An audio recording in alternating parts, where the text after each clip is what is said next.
ಈ ಮಾಸ್ಕ್ಮ್ಯಾನ್ ಚಿನ್ನಯ್ಯ ಏನಿದಾನೆ ಈತ ನಟ ಭಯಂಕರ.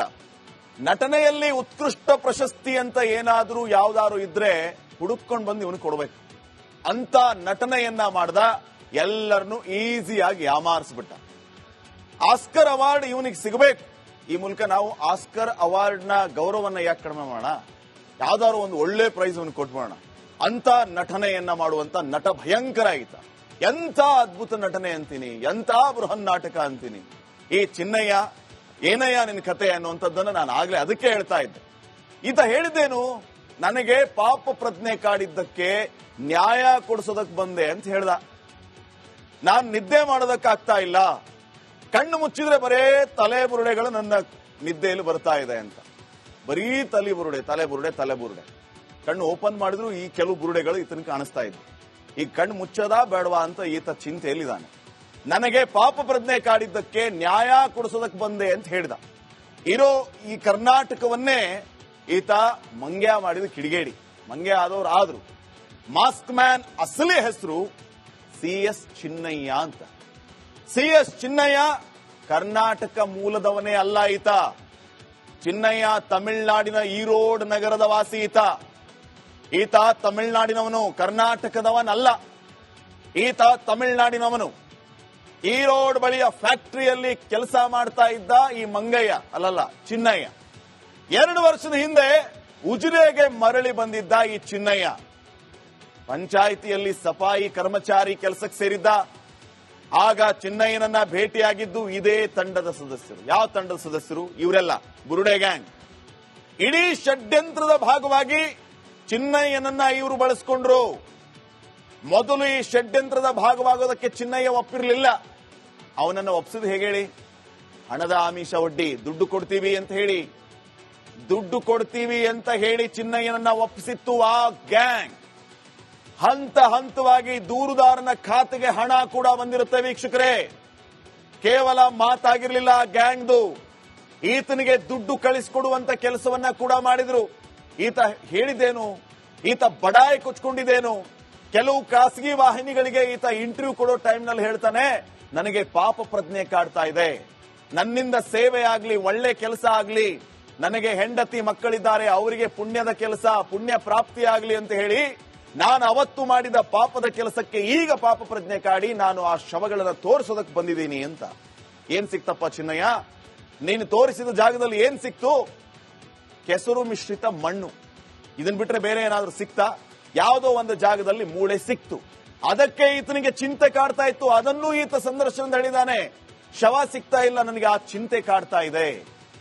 ನನಗೆ ಕಣ್ಣು ಮುಚ್ಚಿದ್ರೆ ನಿದ್ದೆ ಬರ್ತಾ ಇಲ್ಲ, ಬರೀ ತಲೆ ಬುರುಡೆಗಳೇ ಕಾಣಿಸ್ತಾ ಇದೆ. ಕಣ್ಣು ಬಿಟ್ರೆ ಈ 4 ಬುರುಡೆಗಳು ಕಾಣಿಸ್ತಾ ಇದ್ವು. ಎದುರುಗಡೆ ಓಡಾಡ್ತಾ ಇದ್ದ ಬುರುಡೆಗಳು, ಎದುರುಗಡೆ ಓಡಾಡ್ತಾರ 4 ಬುರುಡೆಗಳು ಯಾವ್ದಂತ ನಿಮ್ಗೆ ಗೊತ್ತಲ್ಲ, ಅವುಗಳು ಈತನಿಗೆ ಕಾಡ್ತಾ ಇದ್ವು. 6 ತಿಂಗಳಿಂದ ದೂರುದಾರರನ್ನ ಟ್ರೈನ್ ಮಾಡಿದ್ರು ಇವರು. ನೋಡಿ, ಈತನನ್ನ ಟ್ರೈನ್ ಮಾಡುವಂತ ಕೆಲಸ ಮಾಡಿದ್ರು. ಎಲ್ಲವನ್ನೂ SIT ಮುಂದೆ ಹೇಳಿದಾನೆ ಚಿನ್ನಯ್ಯ. ಇದು ನೀವು ಹೇಳ್ತಾ ಇರೋ ಕತೆ ಅಲ್ಲ.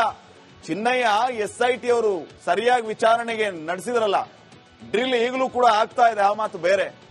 ಅವಾಗ ಸರ್ ನನ್ನನ್ನ ಕರ್ಕೊಂಡು ಬಂದ್ರು, ನನಗೆ ದುಡ್ಡು ಕೊಟ್ರು, ಈ ರೀತಿ ಹೇಳು ಅಂತ ಹೇಳಿದ್ರು, ಆ ರೀತಿ ನಾನು ಮಾಡಿದ್ದೇನೆ. ಇದರಲ್ಲಿ ನನ್ನದೇನು ತಪ್ಪಿಲ್ಲ, ನಿನ್ನದೆಯ ತಪ್ಪು ನಿನ್ನದೇ. ನೀನು ಒಪ್ಕೊಂಡು ಸುಳ್ಳು ಹೇಳಿ ಇಡೀ ರಾಜ್ಯದ ಜನರ ಭಾವನೆಗೆ ಧಕ್ಕೆ ತರುವಂತಹ ಕೆಲಸವನ್ನ ಮಾಡಿದೆಯಲ್ಲ ಚಿನ್ನಯ್ಯ, ನಿನ್ನದೇ ತಪ್ಪು. ಆ ಗ್ಯಾಂಗ್ನ ವಿಷಯಕ್ಕೆ ನಾನು ಆಮೇಲೆ ಬರ್ತೀನಿ. ಈಗ ಚಿಕ್ಕದೊಂದು ಬ್ರೇಕ್. ಈ ಮಾಸ್ಕ್ಮ್ಯಾನ್ ಚಿನ್ನಯ್ಯ ಏನಿದಾನೆ ಈತ ನಟ ಭಯಂಕರ. ನಟನೆಯಲ್ಲಿ ಉತ್ಕೃಷ್ಟ ಪ್ರಶಸ್ತಿ ಅಂತ ಏನಾದ್ರೂ ಯಾವ್ದಾದ್ರು ಇದ್ರೆ ಹುಡುಕೊಂಡು ಬಂದು ಇವನು ಕೊಡ್ಬೇಕು ಅಂತ ನಟನೆಯನ್ನ ಮಾಡ್ದ. ಎಲ್ಲರನ್ನು ಈಸಿಯಾಗಿ ಯಾಮಾರಿಸ್ಬಿಟ್ಟ. ಆಸ್ಕರ್ ಅವಾರ್ಡ್ ಇವನಿಗೆ ಸಿಗಬೇಕು. ಈ ಮೂಲಕ ನಾವು ಆಸ್ಕರ್ ಅವಾರ್ಡ್ ನ ಗೌರವನ್ನ ಯಾಕೆ ಕಡಿಮೆ ಮಾಡೋಣ, ಯಾವ್ದಾದ್ರು ಒಂದು ಒಳ್ಳೆ ಪ್ರೈಸ್ ಅವನಿಗೆ ಕೊಟ್ಬಿಡೋಣ ಅಂತ ನಟನೆಯನ್ನ ಮಾಡುವಂತ ನಟ ಭಯಂಕರ ಈತ. ಎಂಥ ಅದ್ಭುತ ನಟನೆ ಅಂತೀನಿ, ಎಂಥ ಬೃಹನ್ ನಾಟಕ ಅಂತೀನಿ. ಈ ಚಿನ್ನಯ್ಯ ಏನಯ್ಯ ನಿನ್ನ ಕತೆ ಅನ್ನುವಂಥದ್ದನ್ನ ನಾನು ಆಗ್ಲೇ ಅದಕ್ಕೆ ಹೇಳ್ತಾ ಇದ್ದೆ. ಈತ ಹೇಳಿದ್ದೇನು, ನನಗೆ ಪಾಪ ಪ್ರಜ್ಞೆ ಕಾಡಿದ್ದಕ್ಕೆ ನ್ಯಾಯ ಕೊಡಿಸೋದಕ್ಕೆ ಬಂದೆ ಅಂತ ಹೇಳ್ದ. ನಾನ್ ನಿದ್ದೆ ಮಾಡೋದಕ್ಕಾಗ್ತಾ ಇಲ್ಲ, ಕಣ್ಣು ಮುಚ್ಚಿದ್ರೆ ಬರೇ ತಲೆ ಬುರುಡೆಗಳು ನನ್ನ ನಿದ್ದೆಯಲ್ಲಿ ಬರ್ತಾ ಇದೆ ಅಂತ. ಬರೀ ತಲೆ ಬುರುಡೆ. ಕಣ್ಣು ಓಪನ್ ಮಾಡಿದ್ರು ಈ ಕೆಲವು ಬುರುಡೆಗಳು ಈತನ ಕಾಣಿಸ್ತಾ ಇದ್ವು. ಈ ಕಣ್ಣು ಮುಚ್ಚದ ಬೇಡವಾ ಅಂತ ಈತ ಚಿಂತೆಯಲ್ಲಿದ್ದಾನೆ. ನನಗೆ ಪಾಪ ಪ್ರಜ್ಞೆ ಕಾಡಿದ್ದಕ್ಕೆ ನ್ಯಾಯ ಕೊಡಿಸೋದಕ್ಕೆ ಬಂದೆ ಅಂತ ಹೇಳಿದ. ಇರೋ ಈ ಕರ್ನಾಟಕವನ್ನೇ ಈತ ಮಂಗ್ಯ ಮಾಡಿದ ಕಿಡಿಗೇಡಿ. ಮಂಗ್ಯ ಆದವ್ರು ಆದ್ರು. ಮಾಸ್ಕ್ ಮ್ಯಾನ್ ಅಸಲಿ ಹೆಸರು CS ಚಿನ್ನಯ್ಯ ಅಂತ. CS ಚಿನ್ನಯ್ಯ ಕರ್ನಾಟಕ ಮೂಲದವನೇ ಅಲ್ಲ ಈತ. ಚಿನ್ನಯ್ಯ ತಮಿಳುನಾಡಿನ ಈರೋಡ್ ನಗರದ ವಾಸಿ ಈತ ತಮಿಳುನಾಡಿನವನು, ಕರ್ನಾಟಕದವನಲ್ಲ. ಈತ ತಮಿಳುನಾಡಿನವನು. ಈರೋಡ್ ಬಳಿಯ ಫ್ಯಾಕ್ಟರಿಯಲ್ಲಿ ಕೆಲಸ ಮಾಡ್ತಾ ಇದ್ದ ಈ ಮಂಗಯ್ಯ ಅಲ್ಲಲ್ಲ ಚಿನ್ನಯ್ಯ. 2 ವರ್ಷದ ಹಿಂದೆ ಉಜಿರೆಗೆ ಮರಳಿ ಬಂದಿದ್ದ ಈ ಚಿನ್ನಯ್ಯ ಪಂಚಾಯಿತಿಯಲ್ಲಿ ಸಫಾಯಿ ಕರ್ಮಚಾರಿ ಕೆಲಸಕ್ಕೆ ಸೇರಿದ್ದ. ಆಗ ಚಿನ್ನಯ್ಯನನ್ನ ಭೇಟಿಯಾಗಿದ್ದು ಇದೇ ತಂಡದ ಸದಸ್ಯರು. ಯಾವ ತಂಡದ ಸದಸ್ಯರು? ಇವರೆಲ್ಲ ಬುರುಡೆ ಗ್ಯಾಂಗ್. ಇಡೀ ಷಡ್ಯಂತ್ರದ ಭಾಗವಾಗಿ ಚಿನ್ನಯ್ಯನನ್ನ ಇವರು ಬಳಸಿಕೊಂಡ್ರು.